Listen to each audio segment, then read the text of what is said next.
త్రిసంధ్యా క్షేత్రానికి ఉన్న మరో పేరే త్రయంబక్.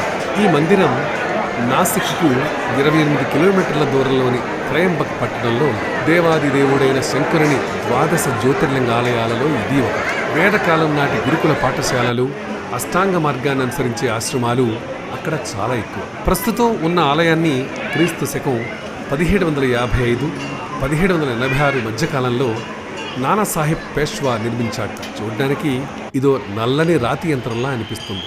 ఆలయం నలువైపులా 20 నుంచి 25 అడుగుల ఎత్తులో రాతి గోడలున్నాయి. పంచధాతువులతో నిర్మించిన ధ్వజస్తంభం ఈ మందిరంలోని మరో ఆకర్షణ.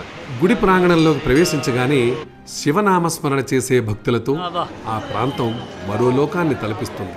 శివాలయానికి ఎదురుగా ఉన్న నందీశ్వరుని మందిరం గుండా గుడి అంతర్భాగానికి చేరుకుని చిరుదీప కాంతిలో కనిపించే జ్యోతిర్లింగాన్ని దర్శించుకుంటాం. లింగంలో బ్రహ్మ విష్ణు మహేశ్వర స్వరూపాలున్నాయి.